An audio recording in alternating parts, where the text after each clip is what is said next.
Kompas Petang kembali bersama saya Cindy Permadi. Saudara Presiden Prabowo Subianto kembali mengundang para konglomerat ke Istana Negara Jumat siang. Kedatangan hari ini adalah kali kedua setelah Kamis sore kemarin 8 konglomerat bertemu Presiden Prabowo. Nampak hadir Andi Syamsuddin Arsyad atau Haji Isam, Boy Thohir, Antoni Salim, dan Sugianto Kusuma atau Aguan. Menurut Boy Thohir, para pengusaha diundang untuk bersama-sama mendukung sejumlah program Quick Win Presiden Prabowo, seperti makan bergizi gratis, perumahan, hingga Danantara. Bapak mengutarakan program-program Danantara, makan gizi gratis, perumahan, terus ya kita semua para pengusaha dan Kadin semua ya mensupport karena memang itu bagus sekali untuk Indonesia lah gitu. Jadi kenapa? Pengusaha yang kemarin bertemu presiden hari ini diundang lagi gitu ya. Kita salah satu yang diundang. Banyak kok, ada yang lain. Yang lain nggak tahu. Pak Arsyad, Pak Anin, Pak Khairul Tanjung semua. Okay. Banyak. Pak, pertemuan undangan. Iya, undangan apa Pak? Apa itu Pak? Belum tahu. Oke. Ada tamu negara juga Pak? Ya. Ini spesifiknya ke program prioritas pemerintah juga Pak Aguan? Betul. Ada salah satunya soal PSN atau Bukan. MBG atau Danantara Pak? Banyak dibahas. Tapi dua itu termasuk yang investasi ya Pak? Oke, thank you ya Pak. Sebelumnya, pada Kamis sore, Presiden Prabowo menerima 8 taipan di Istana Kepresidenan Jakarta. Bersama 8 pengusaha besar ini, Prabowo membahas pelaksanaan makan bergizi gratis hingga BPI Danantara. 8 konglomerat yang diterima Prabowo, yakni Antoni Salim dari Salim Group, Sugianto Kusuma alias Aguan dari Agung Sedayu Group, Prajogo Pangestu dari PT Barito Pacific Tbk, Garibaldi Thohir alias Boy Thohir dari Adaro, Franky Wijaya dari Sinarmas Group, Dato Sri Tahir dari Mayapada Group, James Riyadi dari Lipo Group, serta Tommy Winata dari Arta Graha Group.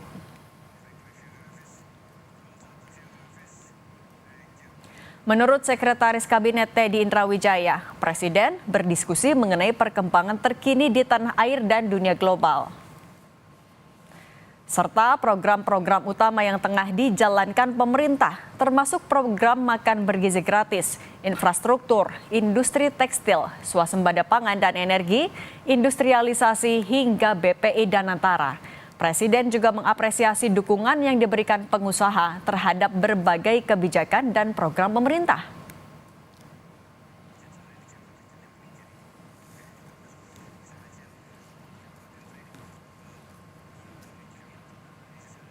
Dua hari berturut-turut Presiden Prabowo mengundang beberapa konglomerat besar ke istana. Yang menarik, para taipan ini mengaku diajak membantu program-program andalan Presiden Prabowo.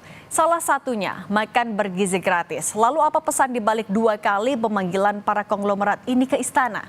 Kita bahas bersama mantan wartawan Istana Harian Kompas Soehartono.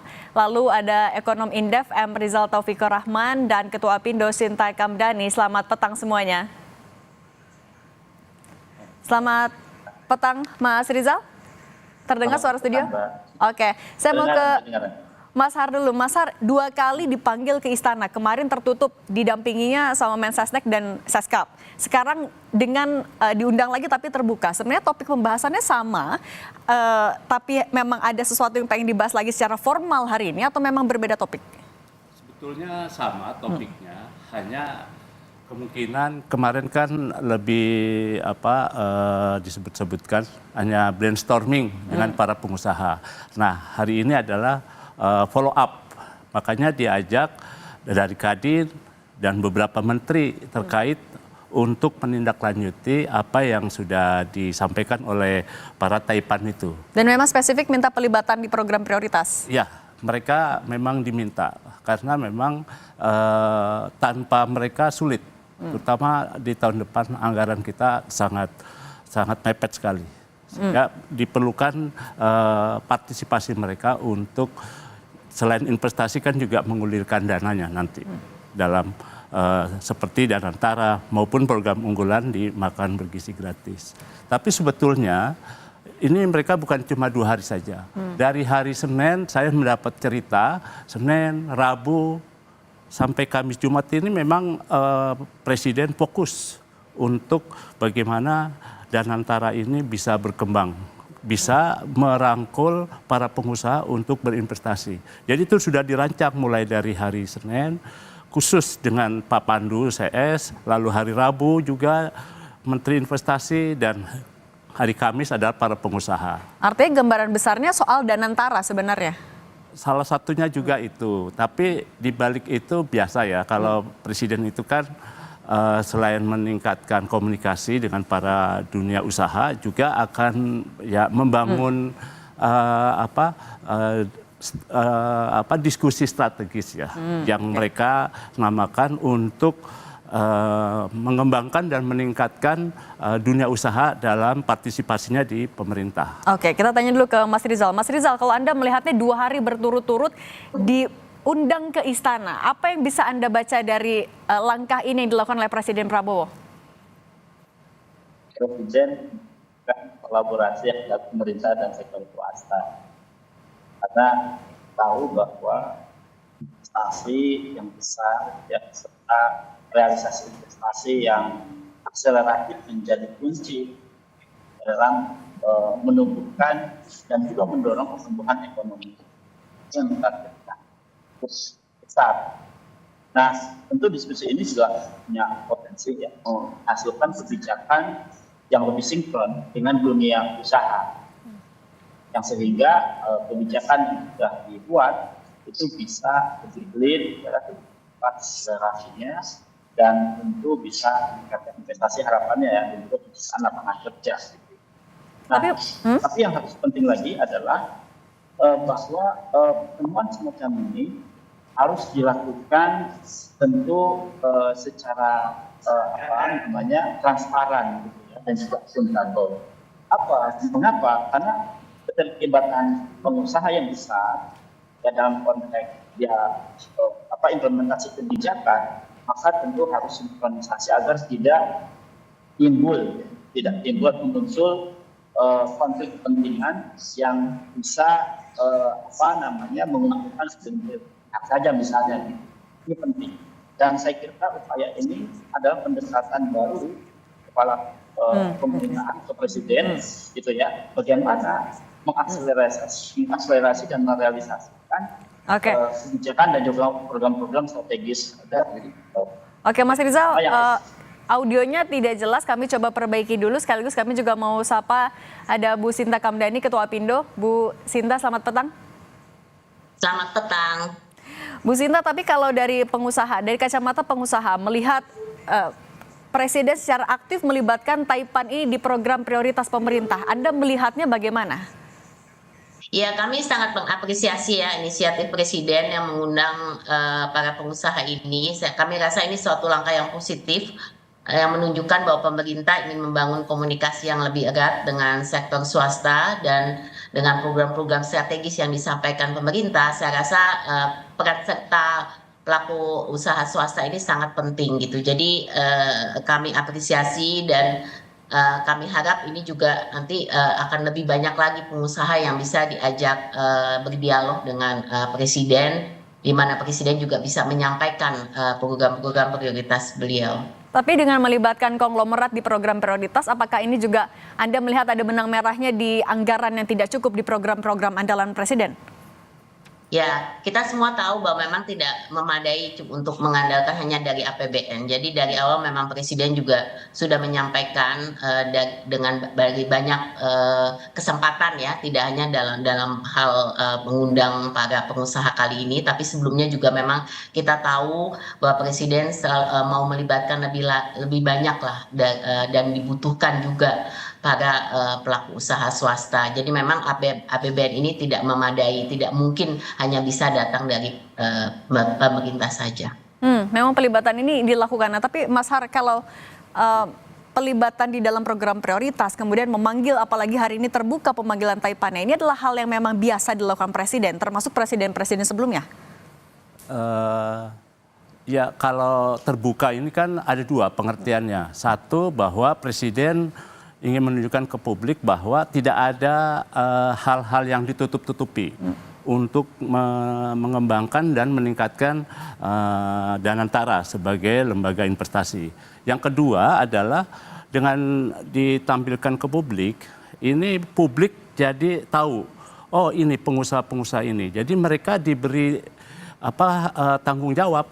Nah, kalau mereka tidak ikut serta membantu pemerintah dalam investasi di Danantara, publik akan punya penilaian tersendiri terhadap para pengusaha yang sudah dipertontonkan kepada publik itu. Nah, presiden-presiden itu catatan saya setiap kali ada program besar selalu minta dukungan pengusaha. Mulai dari Pak SBY misalnya. Pak SBY juga dulu mengundang beberapa pengusaha besar ya. Saya ingat pernah diantar oleh Kapolri Pak Sutanto, itu ada.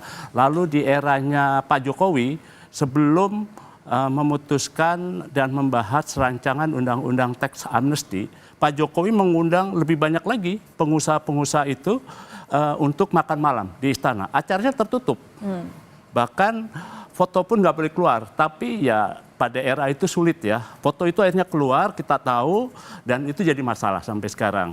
Nah, dari rangkaian pemanggilan para Taipan yang di era Pak Jokowi, catatan saya ada 2 yang sekarang pun dipanggil. Dari 8 dan waktu itu ada sekitar 15 konglomerat, yaitu Franky Wijaya dan Dato Tahir. Yang juga dipanggil lagi ya? Ini 2 pengusaha yang di era Pak Jokowi dipanggil, di era Pak Prabowo pun dipanggil. Oke, saya mau tanya lagi ke Mas Rizal. Mas Rizal, bisa dengar suara studio sekarang? Ya. Oke, Mas Rizal, tapi kalau Anda membacanya sebenarnya, bagaimana pasar bakalan merespons deretan nama konglomerat yang dipanggil dan dilibatkan langsung oleh Presiden di program Quick Win-nya? Tapi jangan dijawab dulu, kita lanjutkan di Kompas Petang sesaat lagi usai jeda. Masih soal undangan Presiden Prabowo kepada konglomerat ke istana. Saya lanjutkan, Mas Rizal, tapi kalau menurut Anda sebenarnya apakah soal keterbatasan anggaran ini disampaikan belak-belakan juga ke dari Presiden kepada Taipan? Ya, memang nampaknya akan begitu ya. Apalagi kan efisiensi menjadi strategi yang dicoba diambil oleh pemerintah pada saat ini. Yang kemudian bagaimana mengoptimalisasikan ya Danantara untuk mencoba mendorong realisasi investasi untuk pertumbuhan ekonomi yang jauh lebih accelerable.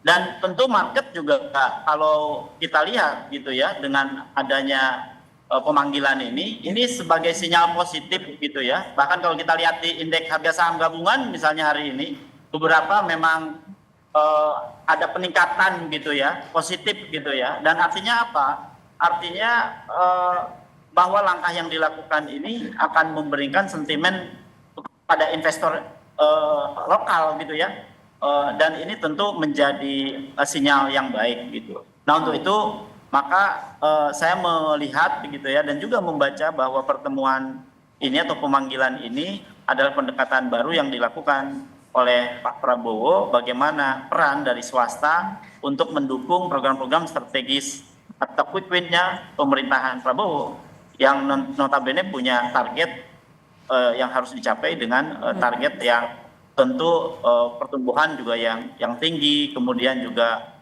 penyerapan tenaga kerja yang banyak gitu ya, yang tentu juga ini menjadi harapan dari pertemuan itu gitu. Dan ini jadi sinyal bahwa tidak hanya investasi luar negeri yang diharapkan, tapi juga investasi dalam negeri yang menjadi harapan untuk pertumbuhan ekonomi ke depan. Nah saya mau ke Bu Sinta. Bu Sinta, ini kan memberikan sentimen yang positif, tapi kan dalam bisnis, kalau dari pengamatan Anda sebenarnya ketika ada kerjasama antara konglomerat besar dengan pemerintah, timbal balik yang akan diminta dari para konglomerat ini dari pemerintah biasanya apa sih? Ya, tentu saja sama saja ya, untuk semua proyek itu pasti ada aspek komersialitasnya ya. Jadi itu pasti harus dilihat, proyek itu kan punya feasibility. Jadi investor ini kita mesti memandang investor lokal maupun luar negeri itu kan sama, mereka itu investor. Berarti mereka mau berinvestasi dengan adanya aspek tentu saja komersialitasnya. Tapi dalam sisi lain kami melihat bahwa dalam konteks ini kan positifnya mau dijalin kerjasama strategis ya. Jadi dengan kata lain di sini momentum daripada launching Danantara ini Presiden Prabowo mengambil momen itu untuk juga mengajak pengusaha lokal untuk ayo kita lihat sekarang pemerintah akan komitmen melalui Danantara untuk punya badan pengelola yang jauh lebih besar dengan masuknya aset-aset daripada pengelolaan BUMN. Tapi dari sisi lain, yuk sekarang pelaku pengusaha nasional swasta juga ikut serta gitu ya. Jadi ini momentum sebenarnya lebih untuk meningkatkan tadi citra positifnya ya, untuk bahwa momentum ini diambil juga. Jadi ini bukan kesempatan pertama yang bahwa beliau mengajak dialog ya pengusaha. Sebenarnya ini udah juga dari awal kampanye beliau juga selalu beliau mengajak pengusaha untuk berpartisipasi. Tapi ini momentumnya mungkin karena timingnya launching Danantara, kemudian Presiden mengundang lebih kelompok-kelompok lebih kecil mungkin ya untuk kemudian menyampaikan program-program strategis beliau. Tapi ujung-ujungnya tadi adalah untuk menarik investasi, dan untuk investasi jelas ya aspeknya sebagai pengusaha melihat investasi di proyek seperti apa ya kan, bagaimana return of investment yang mereka bisa dapatkan dari investasi ini. Tapi kita juga melihat ini mungkin satu hal penting yang tak kalah penting adalah tadi banyak aspek, mungkin dari aspek sosialnya juga ya, yang pengusaha diharapkan dapat berperan dalam menciptakan kesejahteraan juga bagi masyarakat. Nah ini mungkin kadang-kadang yang nggak terlihat langsung gitu ya, seperti yang berhubungan dengan makan bergizi gratis dan lain-lain. Ini kan banyak aspek kesejahteraan masyarakatnya juga. Tahan dulu Bu Sinta, saya mau ke Mas Har. Kalau Mas Har sendiri kan tadi sebenarnya ini menciptakan sentimen positif untuk di perekonomian, tapi bagaimana Presiden akan bisa menjelaskan ke publik atau menjaga sentimen itu tetap positif di publik agar tidak mikirnya aduh kalau program prioritas tapi ada pengusaha, mungkin akan ada aspek komersial atau ada efek-efek lain yang mungkin akan dipertanyakan juga oleh publik. Jadi ya dengan pelibatan para pengusaha itu ada jaminan dari mereka pengusaha bahwa program-program yang akan dilakukan pemerintah itu dapat berjalan. Kalau mereka berpartisipasi dengan aktif dan juga pengelolaan Danantaranya juga bisa lebih baik dan juga transparan dan bisa memberi harapan buat menambah anggaran, pasti ini akan ditopang dan bahkan didukung oleh masyarakat. Artinya pelibatan pengusaha itu sangat baik dan bisa memberi citra positif, terutama di Bursa Efek juga akan memberi dampak yang baik. Bisa efek baik itu tapi ya dengan catatan transparan ya tadi ya? Ya betul. Jadi pengelolaannya juga harus transparan karena Danantara ini kan ada yang mendukung tapi juga ada yang pesimistis ya. Nah ini yang sekarang tantangan buat Danantara untuk menunjukkan bukti yang baik bahwa Danantara itu bukan seperti BUMN yang lain yang kemudian menjadi jarahan oleh para oknum-oknum yang memang menginginkan itu. Jadi Danantara harus betul-betul menjadi penopang kemajuan. Mas Rizal, tapi kalau menurut Anda dalam pelaksanaannya bisakah dilakukan secara transparan ya agar pandangan publik tetap positif, tidak jadi kemana-mana, tidak jadi bola liar? Ya, saya kira menjadi penting ya, transparansi, akuntabilitas ya, kemudian juga keseimbangan dalam keterlibatan stakeholders, dan ini tentu akan mendeklar kepada publik bahwa pemerintah betul-betul ingin merealisasikan dari apa yang yang dituju, misalnya untuk meningkatkan pertumbuhan ekonomi yang tinggi dengan pelibatan dan pengusaha-pengusaha domestik dan juga mensupport Danantara misalnya gitu. Karena ini penting, sangat penting ya. Karena penguatan dalam transparansi dan akuntabilitas menjadi kunci gitu ya di dalam implementasi pada saat bagaimana para pengusaha besar ini mendukung program-program strategis atau quick win dari pemerintahan Pak Prabowo ini. Karena tentu kan yang akan nanti bisa melihat dan merasakan dari program ini kan masyarakat ya. Sehingga dari awal ini betul-betul harus dicegah gitu ya, terutama pencegahan konflik kepentingan juga menjadi penting. Serta yang paling penting lagi adalah bahwa peran para pengusaha lokal menjadi penguatan kemandirian ekonomi Indonesia ke depan. Saya kira itu. Oke, Bu Sinta, boleh singkat saja kalau dari Anda harapannya pelibatan untuk tidak hanya pengusaha besar tapi juga pengusaha lokal seperti apa di program-program prioritas pemerintah? Iya jelas. Jadi memang dan saya meyakini bahwa memang Presiden juga akan membuka ya, ini bukan hanya pengusaha besar tapi semua pengusaha lokal. Dan kalau kita lihat memang kan aspek ya ekosistem yang dibangun ya. Jadi dengan kata lain jelas investor besar itu ada di pengusaha besar, tapi bukan berarti pengusaha-pengusaha lain juga menengah baik UMKM juga nantinya pasti akan bisa terlibat. Jadi kita mesti melihat bahwa dampak yang diharapkan terutama dalam momentum launching Danantara ini sekali lagi adalah untuk bisa menjaring lebih banyak investasi gitu. Dan jelas untuk berinvestasi ini nanti dampaknya akan luas gitu, dan pengusahanya ini tidak hanya sebagai investor tapi nanti juga berdampak kepada pengusaha-pengusaha UMKM yang masuk ke dalam ekosistemnya gitu. Jadi ini saya rasa kalau kita lihat ini suatu hal yang dibuka kesempatannya dan akan inklusif oleh Presiden, juga akan melibatkan lebih banyak lagi pelaku usaha dari berbagai latar belakang. Tapi yang jelas untuk proyek-proyek strategis nasional ini memang tidak bisa hanya dijalankan oleh pemerintah, jadi memang perlu peran serta daripada pelaku usaha swasta gitu. Makanya ini kemudian dibuka untuk bisa bersama-sama nanti kemitraan strategis ini bisa dibangun untuk pengembangan ekonomi ke depan. Oke, baik. Mas Har, untuk ini terakhir boleh singkat saja juga, artinya apa yang juga harus dilakukan oleh Presiden Prabowo Subianto ke depannya untuk menjaga ya satu, program prioritasnya tetap jalan, mitra dengan pengusaha juga tetap baik?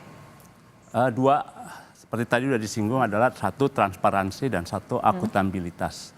Rakyat hanya menilai itu saja. Program MBG misalnya makan bergizi gratis memang di awal agak terengah-engah ya. Tapi kalau itu dilakukan dengan transparan dan pun memiliki akuntabilitas yang tinggi, pasti itu akan ditopang oleh masyarakat. Karena itu potensi penyalahgunaannya juga besar. Karena bayangkan saja dalam 5 tahun itu ada semacam dapur umum ya, hajatan nasional selama 5 tahun untuk memberi makan pada anak-anak. Tapi realnya juga di lapangan kan belum merata itu semua. Oke, makanya tadi transparansi dan akuntabilitas itu yang jadi penting ya. Baik, Mas Suhartono, mantan wartawan Istana dan Harian Kompas, terima kasih. Ekonom Indef, M. Rizal Taufikur Rahman, dan Ketua Pindo, Bu Sinta Kamdani, terima kasih sudah berbagi di Kompas Petang. Sehat selalu semuanya.